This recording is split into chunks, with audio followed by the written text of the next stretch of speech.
जब नरेंद्र मोदी जी 2014 का चुनाव लड़ रहे थे, जब वो 2019 का चुनाव लड़ रहे थे, तो उन्होंने एक नारा दिया था, आपको याद होगा, कांग्रेस मुक्त भारत। याद है आपको? याद है ना? ये कांग्रेस जो है, ये एक संगठन नहीं है, ये एक राजनीतिक दल नहीं है, ये एक सोचने का और जीने का तरीका है। एक तरफ आरएसएस और बीजेपी और दूसरी तरफ कांग्रेस पार्टी, ये दो सोचने और जीने के तरीके हैं। बीजेपी और आरएसएस नफरत की बाजार, कांग्रेस मोहब्बत की दुकान, उसी नफरत की बाजार में। तो नरेंद्र मोदी जी अपने संगठन को समझ लिए, नफरत, हिंसा और डर जो आरएसएस और बीजेपी के लोग फैलाते हैं, उसको नरेंद्र मोदी जी समझ गए। मगर कांग्रेस पार्टी को, कांग्रेस की सोच को, कांग्रेस की विचारधारा को नरेंद्र मोदी नहीं समझ पाए, क्योंकि इस देश से मोहब्बत को कोई भी नहीं मिटा सकता। ये हजारों साल से कोशिश कर रहे हैं। भाई और बहनों, ये लड़ाई नई नहीं है। ये मत सोचिए कि कांग्रेस पार्टी और बीजेपी के बीच में लड़ाई चल रही है ना। ये इस धरती पर हजारों सालों से यही लड़ाई चल रही है। वो नफरत फैलाते हैं, हम मोहब्बत फैलाते हैं। वो हिंसा करते हैं, वो हिंसा फैलाते हैं, हम अहिंसा फैलाते हैं। वो डरते हैं, हम नहीं डरते हैं।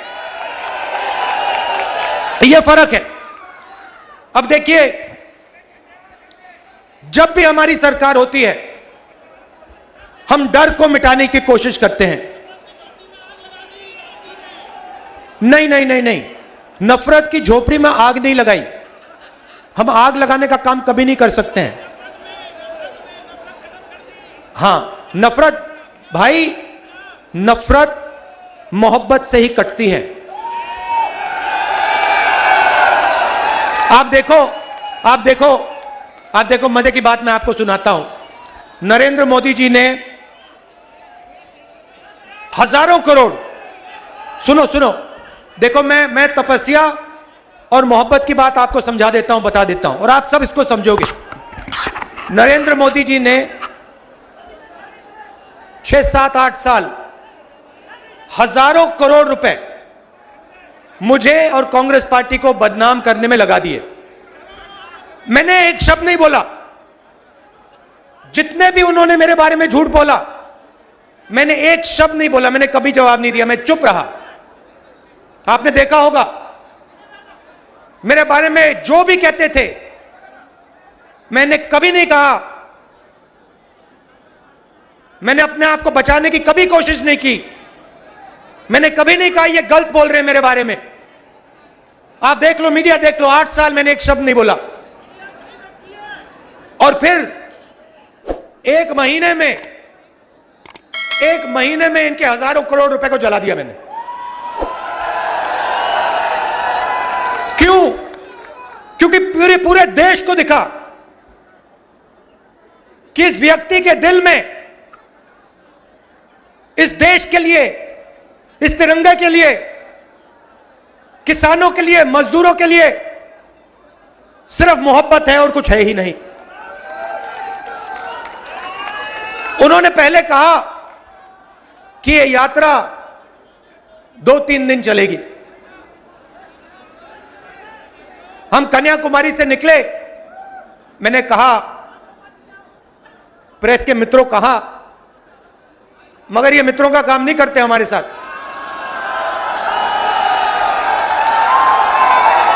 देखो देखो, पीछे पीछे घूम के देख रहे हैं, देखो। घबराइए मत, घबराइए मत, क्योंकि ये पूरी की पूरी भीड़ जानती है कि आपकी गलती नहीं है। आप पर लगाम बांधी हुई है, आप बंधे हुए हो। आपकी गलती नहीं, हम समझते हैं आपकी मजबूरी है। आपको बच्चों को खाना खिलाना है, आपको तनख्वाह लेनी है, आपको भी जीना है, तो हम आपके खिलाफ नहीं हैं। मगर थोड़ा सा टीवी पे यात्रा भी दिखा दिया करो। अच्छा, 24 घंटे नहीं, 24 आवर्स न्यूज नहीं, 2-3 मिनट तो दिखा दिया करो। हिंदुस्तान की जनता क्या कह रही है, थोड़ा दिखा दो। आप 24 घंटा अंबानी जी और अडानी जी की बात रखते हो, जनता की भी रख दो 2 मिनट।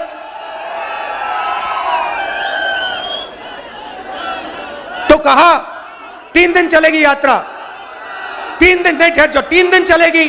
फिर हम केरला आए, सुनो सुनो सुनो सुनो, फिर हम केरला आए। केरला में कहते हैं केरला में कांग्रेस मजबूत है, कर्नाटक में बीजेपी की सरकार है, वहां पे यात्रा फ्लॉप होगी।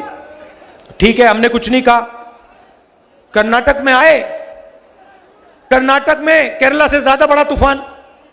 फिर कहते हैं नहीं नहीं नहीं, कर्नाटका में चल गई, तेलंगाना में मुश्किल आएगी, तेलंगाना में फिर से वैसा ही तूफान। फिर कहते हैं हाँ ठीक है, साउथ में चल गई, महाराष्ट्र में नहीं चलेगी। पता लगा कि तूफान छोड़ो, वहां पे महाराष्ट्र में सुनामी आ गई। फिर कहते हैं ठीक है भैया, हिंदी बेल्ट में तो फेल हो जाएगी। मध्य प्रदेश में आए, मध्य प्रदेश में आए, वो महाराष्ट्र से बड़ी सुनामी चल गई। राजस्थान में उससे भी जबरदस्त, और हरियाणा में तो कोई जवाब ही नहीं है। अब देखो क्या कह रहे हैं, अब कह रहे हैं, मुझे चिट्ठी लिखी होम हेल्थ मिनिस्टर ने, राहुल जी कोरोना वापस आ गया है, कोविड वापस आ गया है, यात्रा को बंद कीजिए, यात्रा को बंद कीजिए। अच्छा, बाकी हिंदुस्तान में पब्लिक मीटिंग जितनी करानी करा लो, बीजेपी करा सकती है, मगर जहां भारत जोड़ो यात्रा चल रही है, वहां पे कोरोना और कोविड है।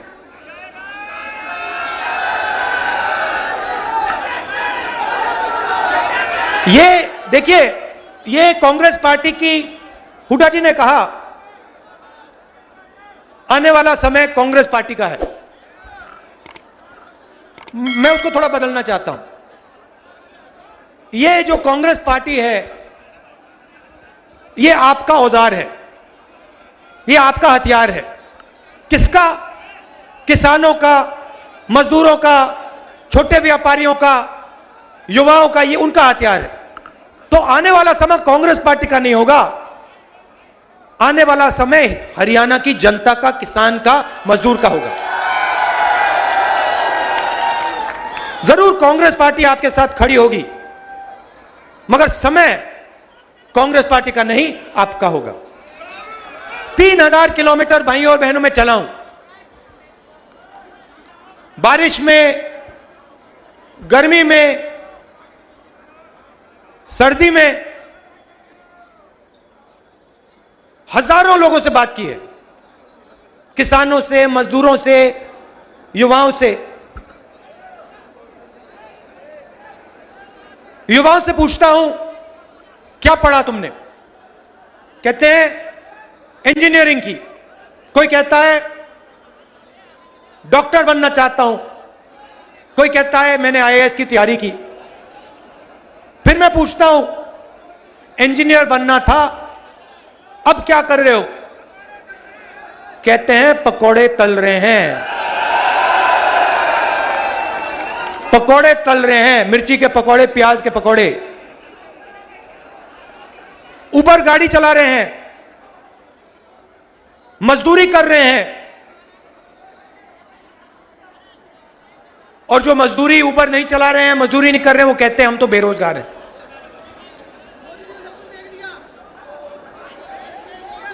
गलतफहमी में हो, मोदी जी ने नहीं किया। जैसे मैंने कहा ना, इनके पीछे लगाम लगी है, वैसी ही लगाम प्रधानमंत्री जी के पीछे भी लगी हुई है। सरकार नरेंद्र मोदी की नहीं है, गलतफहमी में मत रहिए। नरेंद्र मोदी जी की सरकार नहीं है, अदानी और अंबानी की सरकार है। आप किसी भी छोटे व्यापारी से पूछ लो, वो आपको बता देगा नोटबंदी क्यों की गई, गलत जीएसटी क्यों लागू की गई। छोटे व्यापारियों को, स्मॉल और मीडियम बिजनेस चलाने वालों को खत्म करने के लिए नोटबंदी और जीएसटी लागू की गई। और यहां पे आपको फरीदाबाद में सबसे बेहतर मालूम है, क्या सपना देखा था आपने, क्या सपना देखा था मैन्युफैक्चरिंग सेंटर का, चाइना के साथ कंपटीशन का सपना आपने देखा, सारा का सारा बर्बाद हो गया, खत्म हो गया। यह आपकी सच्चाई है। सपना क्या था? आज आप अपने जूते के नीचे देखो मेड इन चाइना, शर्ट के पीछे देखो मेड इन चाइना। सपना यह था जब चाइना का कोई युवा बीजिंग की दुकान में जाके शर्ट खरीदे, उसके पीछे लिखा हो मेड इन फरीदाबाद। वो पूछे भैया ये फरीदाबाद क्या है, ये कौन सी जगह है? ये था सपना आपका। और यही सपना हमें पूरा करना है, क्योंकि अंत में भाइयों और बहनों, अंत में 21वीं सदी के दुनिया में हिंदुस्तान को चाइना के साथ कंपटीशन करना ही होगा और चाइना को कंपटीशन में हराना होगा। और उनको कौन हरा सकता है? उनको हिंदुस्तान के 2-3 अरबपति नहीं हरा सकते हैं। उनको हिंदुस्तान का किसान, हिंदुस्तान का छोटा व्यापारी, हिंदुस्तान का युवा, हिंदुस्तान के स्मॉल और मीडियम बिजनेस चलाने वाले लोग कंपटीशन में हरा सकते हैं, पटक सकते हैं। आजकल बीजेपी आरएसएस ने क्या किया? हिंदुस्तान को बांटने का काम किया, पूरे हिंदुस्तान में नफरत फैला दी। चलने से पहले मैंने सोचा था, कन्याकुमारी से शुरू करने से पहले मैंने सोचा था पूरे देश में नफरत है, मैं घबराया हुआ था। मगर कन्याकुमारी से जब निकला, मुझे एक बात पता लगी, नफरत नहीं है इस देश में, सिर्फ मोहब्बत है। नफरत सिर्फ मीडिया वाले दिखाते हैं। मैं बता रहा हूं, सिर्फ मीडिया वाले अपने टेलीविजन पे 24 घंटा नफरत फैलाते हैं, कहते हैं भैया देखो इसने उसको मार दिया, उसने इसको मार दिया, ये उस धर्म का है, यहां चला दिया, यहां पीट दिया, यहां काट दिया। हिंदुस्तान में ये नहीं हो रहा है। चुने हुए लोग नफरत फैला रहे हैं, मगर हिंदुस्तान का आम नागरिक, हिंदुस्तान का आम किसान, हिंदुस्तान का युवा मोहब्बत की बात कर रहा है, एक साथ चलने की बात कर रहा है, हाथ मिलाकर आगे बढ़ने की बात कर रहा है। यात्रा को देखिए, 3000 किलोमीटर चले हैं। यह छोटा सा हिंदुस्तान है, नदी जैसा है, इसमें हर धर्म के लोग हैं। आपने टीवी पे नहीं देखा होगा, मगर इंटरनेट पे देखा होगा। इसमें हिंदू, मुस्लिम, सिख, ईसाई सारे के सारे चल रहे हैं, हर जात के लोग चल रहे हैं। इसमें अमीर लोग चल रहे हैं, गरीब लोग चल रहे हैं, किसान, मजदूर, हर भाषा बोलने के लोग चल रहे हैं। और आपको इस यात्रा में नफरत नहीं दिखाई देगी। आप पूछिए, इस यात्रा में आप पूछिए, किसी से पूछिए, क्या इस यात्रा में आपसे आपका धर्म पूछा गया? क्या इस यात्रा में आपकी जात पूछी गई? क्या आपको धमकी दी गई? क्या आपको मारा गया? नहीं, सिर्फ मोहब्बत और इज्जत। और इस यात्रा में कोई गिरता है, अगर इस यात्रा में कोई गिरता है, भीड़ में गिर जाते हैं लोग, तो एकदम सारे के सारे लोग बिना पूछे एकदम उस व्यक्ति को उठा लेते हैं। हमारे पीसीसी प्रेसिडेंट से आप पूछ लीजिए, कल ये गिरे, मैंने देखा जैसे ही ये गिरे 5 लोगों ने इनको उठा दिया। किसी ने ये नहीं पूछा भैया तुम्हारा धर्म क्या है, तुम्हारी जात क्या है, तुम अमीर हो या गरीब हो, स्त्री हो या पुरुष, नहीं, एकदम उठा लिया। तो यही है हिंदुस्तान। ये यात्रा के अंदर हिंदुस्तान है, मोहब्बत है। और ये यात्रा कन्याकुमारी से श्रीनगर तक, ये तिरंगा दिखाओ, इसको जरा घुमाओ, थोड़ा फहराओ इसको, ये इसको हम जाके श्रीनगर में लहराएंगे।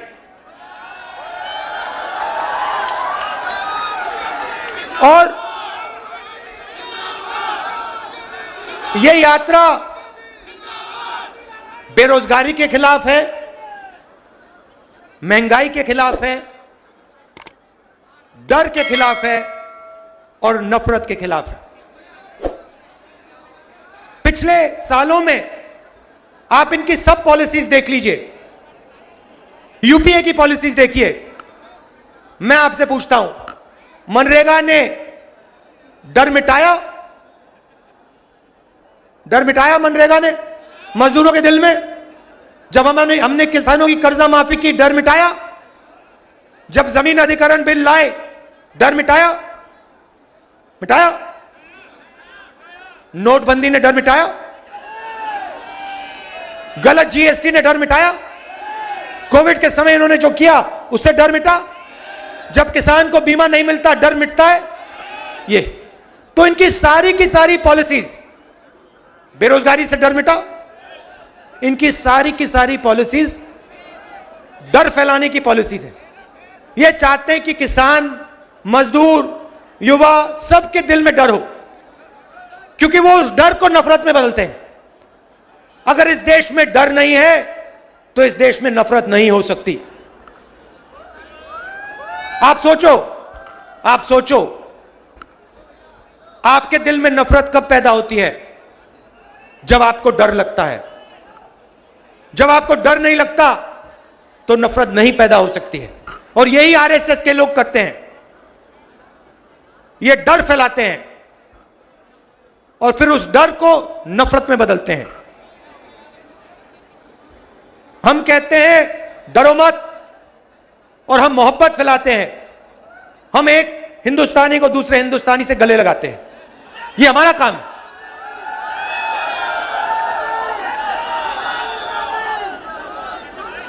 आपने इतना प्यार दिया, देखिए आसान काम नहीं है। मैंने सोचा था जब कन्याकुमारी से निकले, सब यात्रियों ने सोचा भाई 3600-700 किलोमीटर आसान काम नहीं है। हिंदुस्तान के लिए हमने ये काम शुरू किया, मगर हमने सबने सोचा था कि आसान काम नहीं है। मगर 10 दिन में अजीब सी बात होनी शुरू हो गई। हम सुबह उठते, आमतौर से आदमी सुबह उठता है, फ्रेश होता है ना, जगने के बाद फ्रेश होता है, और शाम को थोड़ी थकान आ जाती है, सही बात। अजीब सी बात यह थी कि हम 5 बजे उठे, 7-8 घंटे चले और शाम को कोई थकान नहीं। आप किसी भी यात्री से पूछ लो, किसी को थकान नहीं हो रही। आप मेरा चेहरा देखो, क्या आपको लग रहा है, मेरे चेहरे पे लग रहा है कि मैं 3000 किलोमीटर चला हूं? ना।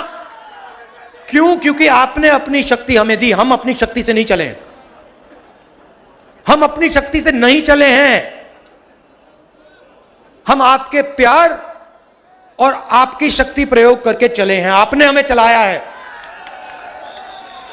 तो इसके लिए मैं आपको दिल से धन्यवाद करना चाहता हूं। लाखों करोड़ों लोग आए, हर स्टेट में आए, हर जात के लोग, हर धर्म के लोग, गरीब लोग, अमीर लोग, माताएं बहनें, सब आए। सब ने अपना प्यार दिया, मदद की। किसी को चोट लगी, पट्टी की, चाय पिलाई, खाना दिया। हिंदुस्तान ने हमारी मदद की है और हम इसको कभी नहीं भूलेंगे, पूरी जिंदगी भर नहीं भूलेंगे। और जो आपने हरियाणा में हमारा स्वागत किया,